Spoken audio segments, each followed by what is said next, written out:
Saudações a todos. E para nossa reflexão, nós vamos buscar no Evangelho segundo o Espiritismo, no capítulo Bem-aventurados os Misericordiosos, que é o capítulo 10º, em que Kardec nos traz uma página de Simeon, que foi recebida em Bordeaux, 1862, perdão das ofensas. Quantas vezes perdoarei ao meu irmão? Perdoá-lo-eis, não 7 vezes, mas 70 vezes 7. Eis um desses ensinos de Jesus que devem calar em vossa inteligência e falar bem alto ao vosso coração. Comparai essas palavras misericordiosas com a oração tão simples, tão resumida e ao mesmo tempo tão grande nas suas aspirações que Jesus ensinou aos discípulos, e encontrareis sempre o mesmo pensamento. Jesus, o justo por excelência, responde a Pedro: perdoarás, mas sem limites, perdoarás cada ofensa, tantas vezes quanto a ela vos for feita.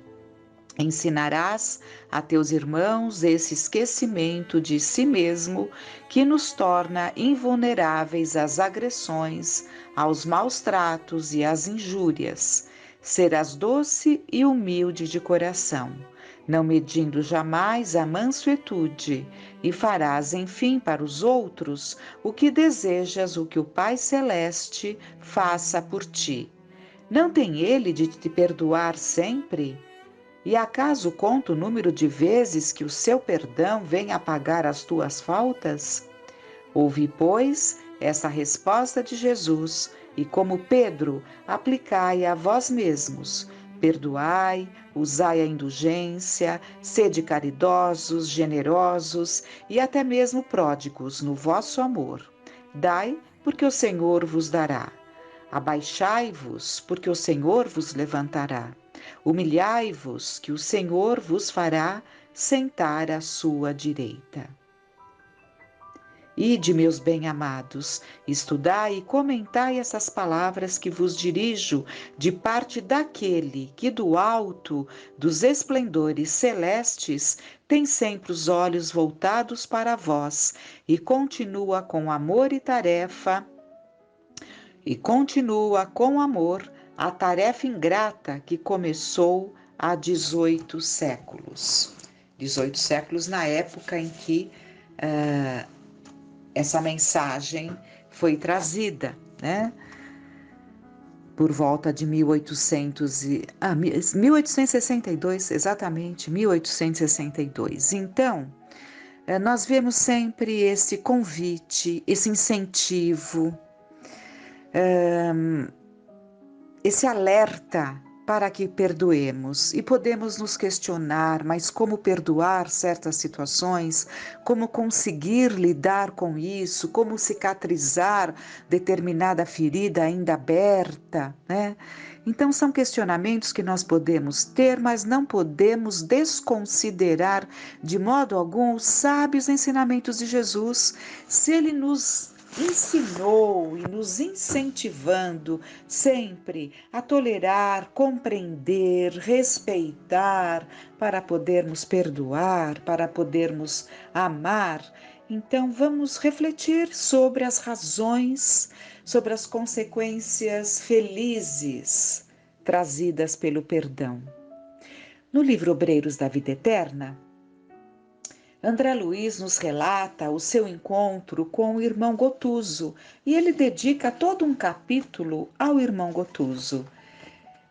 Ele se sente muito atraído por esse irmão Gotuso, que tinha sido também um médico aqui enquanto encarnado, e encontrava-se na Casa Transitória Fabiano de Cristo, fundada pelo nosso Frei Fabiano, né, e dirigida por irmã Zenóbia, alternando com o irmão Galba.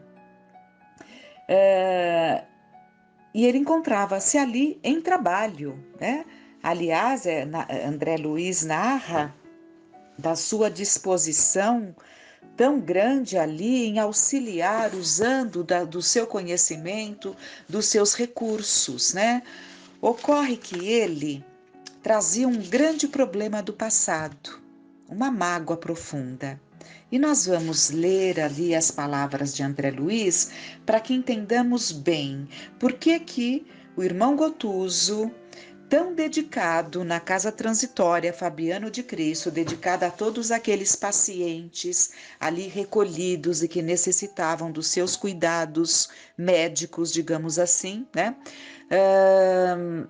Por que ele não conseguia ter momentos em que ele poderia desfrutar de ambientes melhores? Porque a casa transitória Fabiano de Cristo, ela se encontra não distante da nossa crosta, né? Ela pertence ali, ela é transitória, ela muda de região. De quando em quando ela muda de região, mas sempre nessa região tão necessitada, nas regiões umbralinas, né? Trevosas, em que ela acolhe a esses espíritos e, na maioria das vezes, recém-desencarnados e que são assistidos e que se ficam ali temporariamente até alcançarem, serem levados aos seus destinos, né? E ele então, como estávamos trazendo, os momentos de descanso após um tempo grande de trabalho, a necessidade de um descanso. E esses momentos ele não podia fruir num ambiente mais elevado. Ele tinha que descer aqui a nossa crosta, onde o oxigênio é mais leve que lá no ambiente em que está a casa, em que estava naquele momento a casa transitória. E ele vem se beneficiar aqui das regiões de matas, de mares, nesses ambientes distantes da população das cidades, onde ele podia ali refazer-se nesses ambientes mais amenos, né? E por que isso? Então, André Luiz, conversando com ele, vai ficar sabendo da situação que o prende, que o retém a essas condições de, mesmo sendo um batalhador tão dedicado, não conseguir ascender um pouco para um ambiente melhor no plano espiritual. Ele relata: trago ainda a mente e o coração presos ao ninho doméstico que perdi com o corpo carnal. Readaptei-me ao trabalho e por isso venho sendo aproveitado de algum modo em atividades úteis. Entretanto, ainda não me habituei com a morte e sofro naturalmente os resultados dessa desarmonia. Encontro-me num curso adiantado de preparação interior, no qual progrido lentamente. Esforçando-se por assumir diante de mim atitude tranquilizadora, prosseguiu depois de ligeira pausa. Retomando a mim mesmo após longos anos de semi-inconsciência, voltaram-me a reflexão, o juízo, o equilíbrio.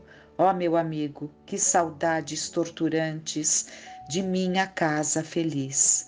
Marília e os 2 filhos, então rapazes de curso ginasial, eram os únicos habitantes de meu pequeno paraíso doméstico. A medicina exercida desde cedo entre clientela abastada conferia-me extensos recursos financeiros. Vivíamos plenamente despreocupados entre as paredes acolhedoras e quentes de nosso ninho. Nenhum dissabor, nem a mais leve nuvem. Surgiu-nos a primeira dor com a positivação da pneumonia que me separou da esfera física. A primeira nota de sofrimento, mobilizamos o dinheiro e as relações afetivas inutilmente. Todas as circunstâncias favoráveis de ordem material quebraram-se frágeis perante a morte. Marília, porém, prometeu-me fidelidade constante até ao fim, selando o juramento com amargurosas e inesquecíveis lágrimas. Aproximava-me dos dos 50 anos, enquanto a querida esposa não ultrapassava os 36. Doía-me na alma deixá-la quase só no mundo, sem o braço do companheiro. Todavia, confiando nas promessas religiosas, acreditei que pudesse velar por ela e pelos filhos da região celestial. A realidade, porém, foi muito diversa, e depois das lutas purgatoriais, voltando ansioso à casa, não encontrei rastro dos entes amados que aí deixara. Enquanto perseverava em doloroso sonambulismo buscando socorro junto à religião, nunca pude voltar-me ao campo da família. Nunca pude voltar ao campo da família, porquanto, antes do tentamen, fui arrebatado em violento e escuro torvelinho que me situou em terrível paisagem de trevas e sofrimentos indescritíveis. No primeiro instante de libertação, todavia, fui surdo a toda espécie de ponderação. Rompi todos os obstáculos e, sequioso de afeto, encontrei-os enfim. Então ele busca a família, tão logo ele adquiriu ali uma consciência, a saudade pungente, ele buscou a família mesmo sem a orientação adequada, mesmo sem o encaminhamento adequado. Ele veio por vontade própria. Encontrei-os enfim. A situação, no entanto, desconcertou-me. Primo Carlos, que sempre me invejara a abastança, insinuara-se em casa a título de proteger-me os interesses e desposou-me a companheira, perturbou o futuro de meus filhos e dissipou-me os bens, entregando-se em seguida a criminosas aventuras comerciais. Quase voltei ao primitivo estado de desequilíbrio mental, ajuizando os acontecimentos imprevistos. Após prantear a posição dos meus rapazes, convertidos em agenciadores de maus negócios, encontrei Marília justamente no dia imediato ao nascimento do segundo filhinho do casal. Ajoelhei-me em soluços ao pé do leito humilde em que repousava e perguntei-lhe pelo patrimônio de paz que ao partir lhe depositara confiante nas mãos. A infeliz, fundamente desfigurada, não me identificou a presença, nem me ouviu a voz, mas lembrou-se intensamente de mim. Contemplou o pequenino que dormia calmo e caiu em pranto convulsivo, provocando a presença de Carlos, declarando-se angustiada, nervosa. Quando vi chegar o invasor, irascível e detestado, recuei, tomado de infinito horror. Não tive forças. Era isso que me aguardava após tamanha luta? Deveria conformar-me e abençoar os que me feriam? O quadro era excessivamente negro para mim. Em prejuízo de meu espírito, desfrutar uma existência regular com todos os desejos atendidos. Não me iniciara no ministério da tolerância, da paciência, da dor. E por esse motivo, meus sofrimentos assumiram assustadoras proporções. A falta de preparo para as decepções, né? O desprendimento necessário por amor. Bom, Gotusa enxugou as lágrimas que lhe correram abundantemente dos olhos e, em vista da impressão forte que o seu pranto me causava, terminou. Quase 10 anos são decorridos e minha mágoa continua tão viva como na primeira hora. E o André Luiz, então, tenta de alguma forma trazer ali ponderações, né? E tenta colocar, por que razão condenar a companheira de luta? E se fôssemos nós os viúvos, quem poderia afiançar que não teríamos sido pais novamente? Não se prenda por mais tempo. O velho egoísmo humano é criador de cárceres tenebrosos. E ele continua discorrendo, Gotuso, falando que ele tem se entregado ali ao trabalho ativo, né? Mas não consegue curar esta mágoa. É como ele fala, quase 10 anos são decorridos e a minha mágoa continua tão viva como na primeira hora. Então aqui fica um aprendizado muito grande para nós, no sentido de que o quanto devemos trabalhar esses sentimentos que nos corroem. Chamamos às vezes de melindre, outras vezes mágoa, quando não, né? Quando não, quantas vezes essa mágoa está também de mãos dadas com ódio, né? Mas a mágoa, o melindre, já são suficientes para nos prender, para nos estagnar, para impedir o nosso progresso. É o que acontece com Gotuso. Lá na Casa Transitória Fabiano de Cristo, ele dispensa aos seus pacientes os cuidados aprendidos por ele, né? Aprendidos por ele, um médico muito experiente enquanto aqui esteve, mas sem a possibilidade de buscar pontos mais altos para aperfeiçoar-se. Não conseguiu tornar-se um médico das almas.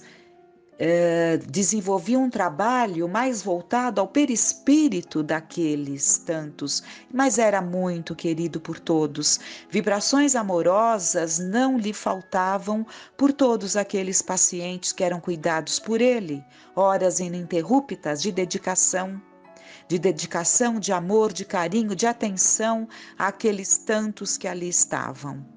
Acolhidos por ele, cuidados por ele, no entanto, trazia o coração sangrando, e todas as vezes que seus pensamentos se voltavam a esse passado, essa ferida voltava a doer. O que pode ser feito nessas condições? 10 anos de trabalho, não é alguém que está perambulando, né, pelas regiões umbralinas inferiores, envolvidos em situações equivocadas, não, era um trabalhador do bem. Era um trabalhador que tinha muito amor, muita dedicação, muito amor à família.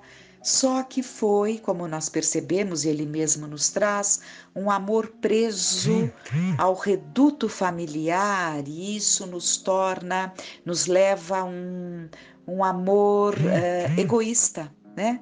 É um amor preso ali apenas aos nossos familiares, nos julgando ditosos quando distantes da dor, né? E assim foi todo esse sofrimento, e nas páginas adiante, né? André Luiz vai nos relatar que a única forma encontrada para que o irmão Gotuso conseguisse modificar esse quadro, porque 10 anos haviam se passado, né?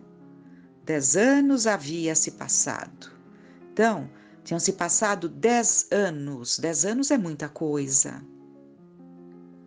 Com boa vontade, com dedicação. Qual seria, então, a forma de se vencer essa situação? Já estava planejado, né? A irmã Zenóbia vai relatar a eles que já estava planejada a volta dele. Onde? Onde ele iria novamente se internar num corpo de carne? Onde a terra seria para ele um hospital que ajudaria a curar essas feridas, essa dor tão grande? Um hospital para a sua alma tão doída, né? Um berço para a sua alma tão doída, sentir-se acolhido, recomeçando uma nova experiência para poder acalmar a esta mágoa. Junto daqueles.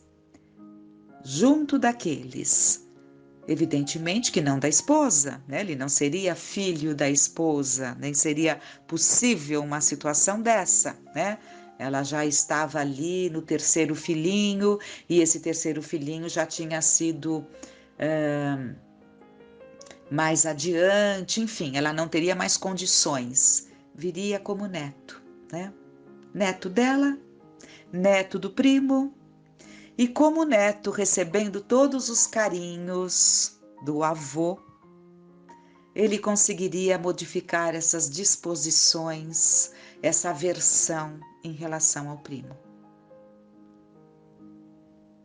e de retorno ao plano espiritual, não seria mais o primo, o invasor, né? Seria o avô que lhe deu tanto carinho, tanto amor, tanta dedicação. É assim que Deus opera, é assim que Deus trabalha os nossos sentimentos, né? Mas o ideal é que consigamos guardar bem o ensinamento, perdoar tantas vezes quantas forem necessárias e no momento certo, antes que tantos estragos sejam feitos, sem a necessidade de recursos mais difíceis, favorecendo, facilitando a renovação do nosso coração, para a continuidade do nosso caminho, com a leveza, com a paz que precisamos, para desfrutar das tantas possibilidades que o Pai nos oferece. Que fiquemos em paz.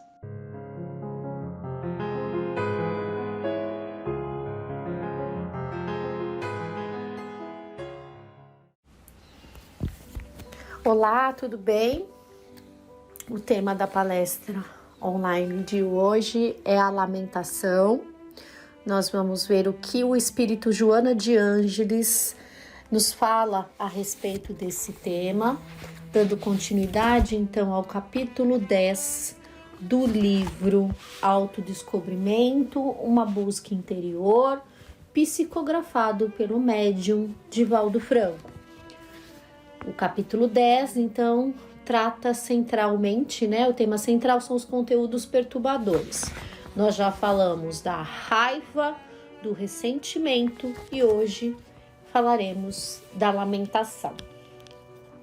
Então, o ato de lamentar-se, é chorar com lamúrias, lastimar, é um resultado da mágoa também, Então, quando algo nos acontece, alguma situação, um problema da vida, ficamos aí lamentando, relembrando, contando em riquezas de detalhes, literalmente estacionados, numa situação, com ideias fixas a respeito dela, ficamos ali presos naquele passado, naquela dificuldade, e sempre quando algo ou alguém comenta a respeito ou nos faz, uma situação que ocorre que nos faz lembrar do fato, a gente começa a lamentar, ou então de uma forma até automática, todos os dias, aquela lamentação, o comentário, o choro, e é muito difícil mesmo, é um vício perturbador. Vamos ver o que a Joana fala. Entre os hábitos negativos que se arraigam nas personalidades conflitáveis e inseguras, a lamentação ocupa um lugar de destaque. Então é muito fácil a gente identificar, porque nós temos isso em nós. Então nós não conseguimos identificar em nós, lamentavelmente, Podemos passar ali anos, séculos às vezes, lamentando sobre uma situação, mas nós conseguimos identificar muito fácil no outro, porque temos em nós. Então, se alguém ali ao nosso redor estiver com esse vício de lamentação, a gente capta, porque está em nós, a gente se reconhece, Mas quando estamos vivendo um processo aí de lamentação, a gente vai sendo tragado por ele, Então tem que se policiar para que isso não aconteça. E a Joana vai nos advertir a respeito disso e nos apontar o caminho. Vício perturbador deve ser combatido com a lucidez da razão, em face da não justificativa dos argumentos que se apoia.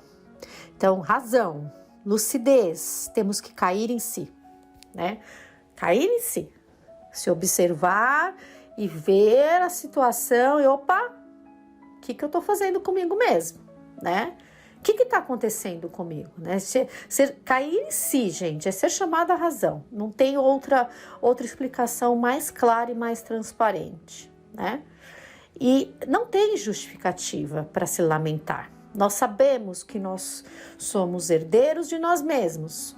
Situações que estamos vivendo hoje foram plantadas lá atrás. Então, sejam elas boas ou ruins, foram frutos de nossas escolhas, do nosso livre-arbítrio, certo? Não, nada é por acaso, não somos desafortunados, né? Não temos ali, não nascemos com sorte, com estrela, foi o azar, foi o acaso que me colocou nessa situação, então eu vou lamentar bastante, porque eu não nasci com essa condição, eu não nasci com isso, com aquilo, né? Não é por acaso, então não há justificativa, né? Sejamos gratos ali pelos momentos bons e pelos momentos ruins. Tudo é um aprendizado, então não há motivo para se lamentar. Essas pessoas atormentadas que se deixam arrastar pelos temores normalmente buscam alívio em fugas espetaculosas pelas drogas aditivas, pelo fumo, pelo álcool ou buscam os jogos de azar, o que se apegam em pugnas interminas que quão infelizes. Então, quando você está ali, algo desencadeou essa situação, que você não aceita, que você se sente inseguro, que você está atormentado, pode acontecer de buscar um vício ali das drogas, do álcool, até mesmo dos jogos de azar, para preencher esse vazio, né? Isso é comum. Então, às vezes a gente vê aqui situações de pessoas que tiveram ali, passaram por um trauma, por uma situação e elas caem na viciação. Aí Joana complementa: quando não o fazem desta forma ou simultaneamente, atiram-se às queixas e lamentações, assim exteriorizando as tensões geradas pelas altas cargas de amargura e ressentimento que guardam, sem o esforço por se liberarem desses tóxicos destrutivos, que mais se avolumam quanto mais são cultivados. Esse parágrafo é muito importante. Então, pode ser a pessoa que está ali muito triste, muito decepcionada, ela pode buscar ali o sustento, a fuga pela viciação química, né? Por outro lado, existe a viciação da lamentação e das queixas. Então, pode ser duas coisas ao mesmo tempo. Vício ali, né? Drogadição, mais lamentação. Ou vício moral, que seria a lamentação. E depois buscar ali a fuga nas drogas. Vejam que é um emaranhado, né? Uma coisa pode levar a outra, pode ter as duas coisas ao mesmo tempo, de forma simultânea, como ela bem coloca, né? E aqui o ponto importante, mais se avolumam, vai ficando cada vez pior. É como se a pessoa tivesse mergulhada ali, enrolada numa rede e vai se afundando, vai se afundando, vai se afundando. Daí, quanto mais ela se lamenta, quanto mais ela se vicia. Entendem dessa forma também, né? Como ela colocou, né? Quanto mais são cultivados, pior fica. Dotadas de autocompaixão injustificável, a qual apoiam a preguiça física e mental, para não saírem da situação embaraçosa e negativa, consideram-se sempre vítimas da família, do grupo social, das leis e dos governos, ou do destino. Então, eu não tive sorte. Isso não é para mim. Eu sou a vítima da sociedade, né? Eu estou nessa situação não porque eu quero. É que aí aconteceu isso, né? Até para se justificar a falta de ação, como a Joana coloca aqui, a preguiça física e mental, de combater. Né? Então, mais vale você ficar enrolada naquele problema do que você combater. Às vezes por vergonha também, né?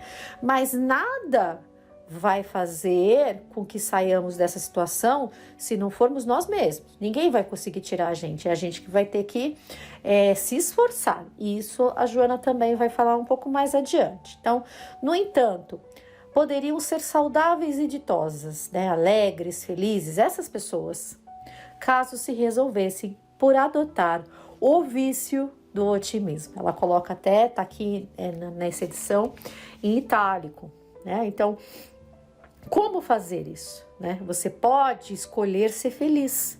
Você pode escolher sair dessas garras que estão te prendendo ali nesse vício, né? Você poderia e você pode escolher ser saudável e alegre, né?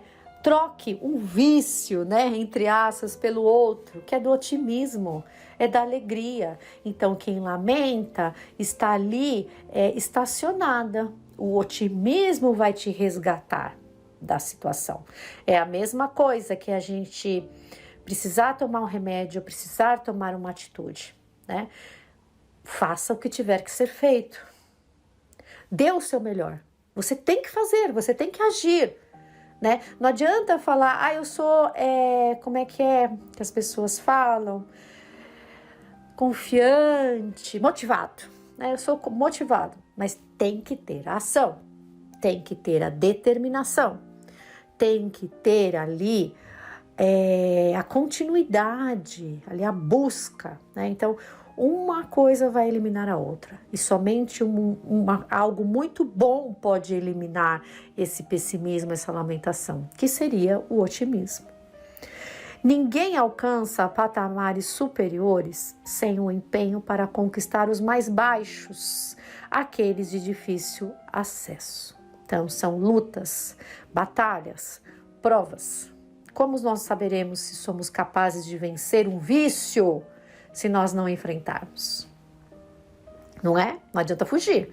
A gente vai ter que enfrentar uma hora ou outra e se fortalecer e vencer. Então, nós só vamos conseguir evoluir, como ela coloca, patamares superiores, né, conquistando ali os mais baixos, pequenas provas, pequenas adversidades, que às vezes parecem ser gigantes, mas depois a gente vai ver que não é nada, que foi muito aliviada, muito atenuada pela misericórdia de Deus.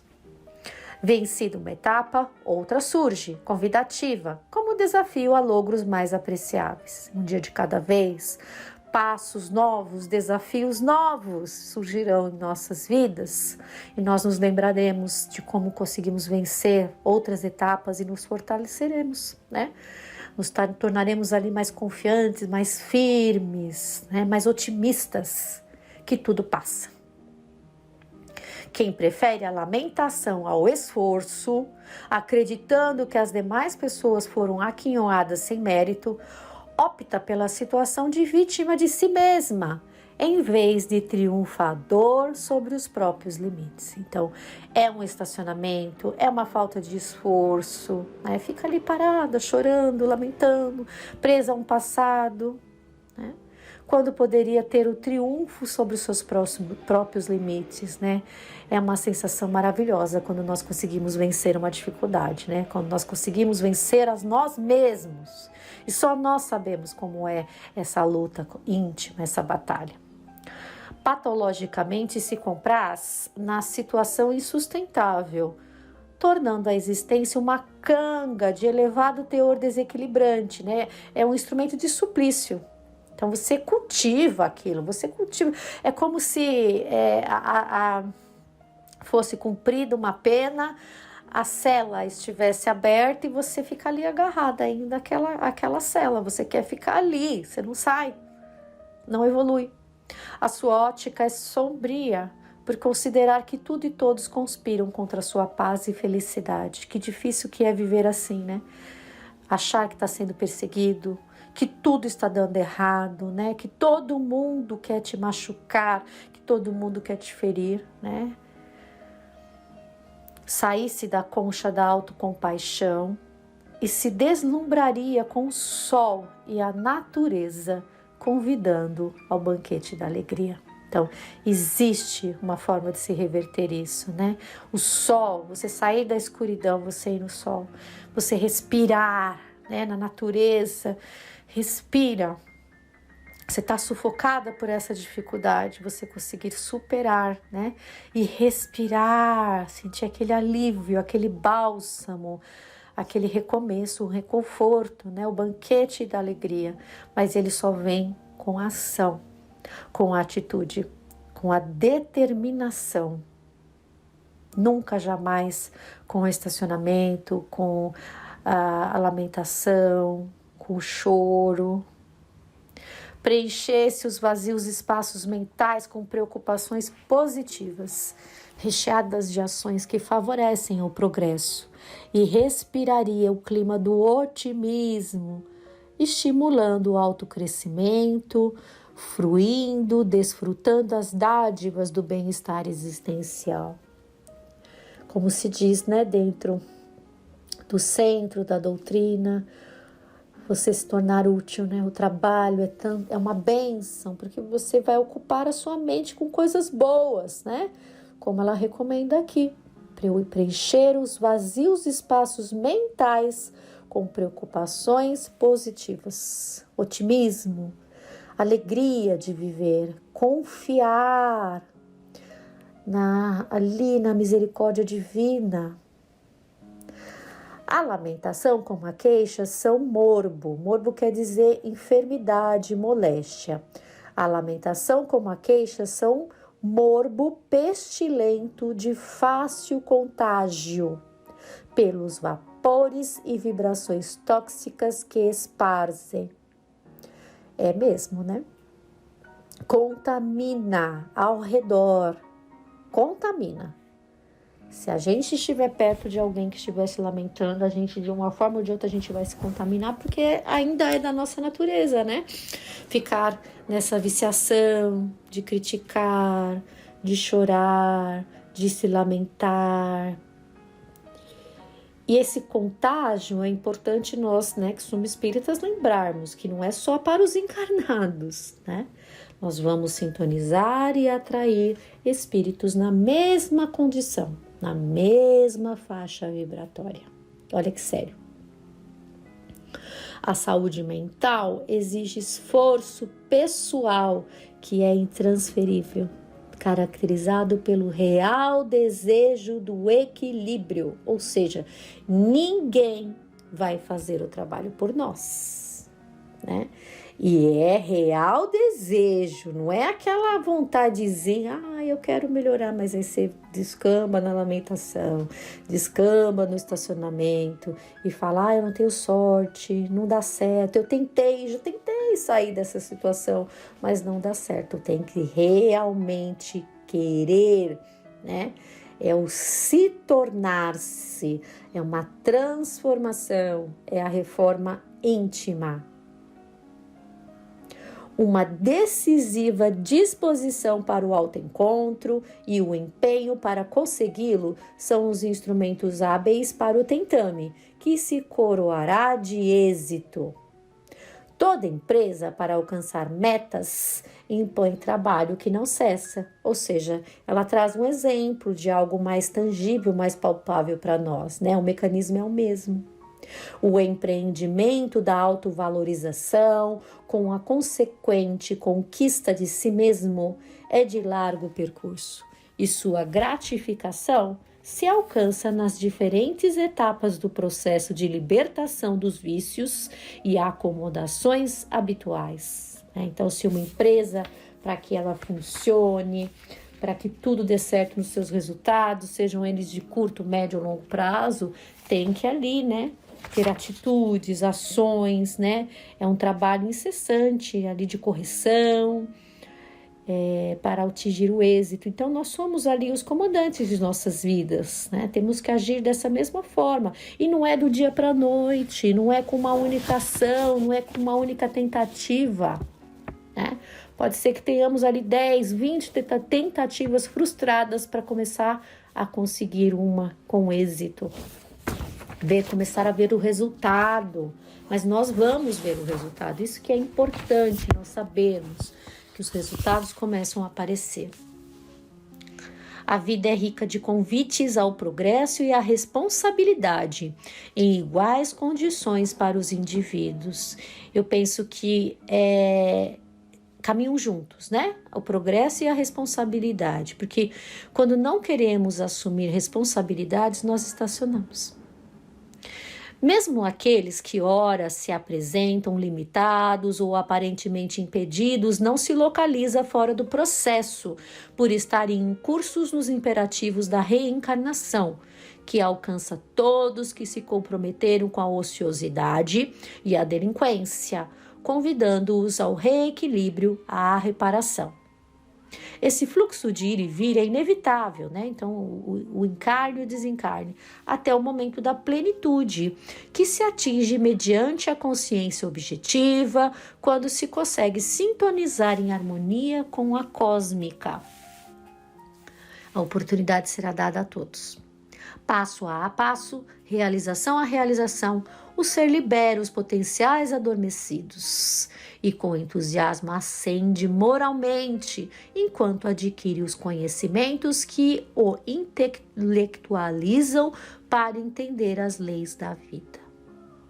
A lamentação é, portanto, obstáculo voluntário que o indivíduo coloca no seu processo de evolução, retardando a marcha do progresso e abrindo espaço para situações perturbadoras e penosas que virão arrancá-lo mais tarde da inércia e da autocomiseração, porquanto ninguém pode impedir o crescimento para Deus, que é a fatalidade da vida.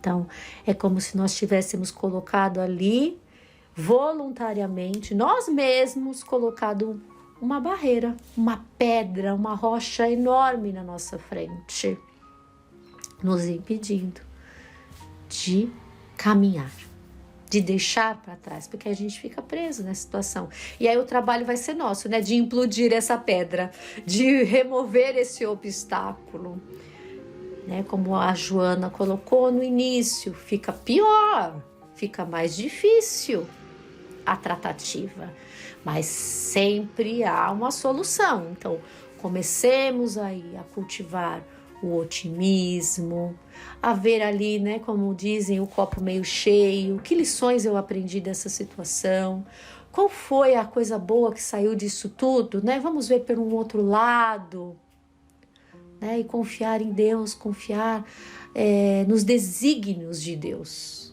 Sempre, no outro dia, passa-se o tempo, a gente percebe que a solução vem, que foi bom termos vivido certas situações, que foi importante para nós, que nos trouxe ali grandes lições, a oportunidade de repararmos os erros do passado, de aprendermos e de evoluirmos, né?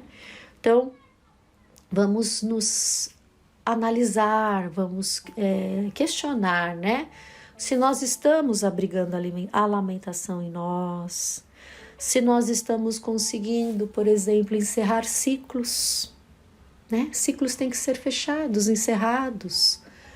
Acabou, abre espaço para outras coisas, né? Para coisas novas. Encerre com gratidão e siga adiante, se fortaleça, né? E o importante, nós estamos fazendo o que deve ser feito? Quando estamos numa situação difícil, qual é a nossa postura? É de otimismo? É de pessimismo?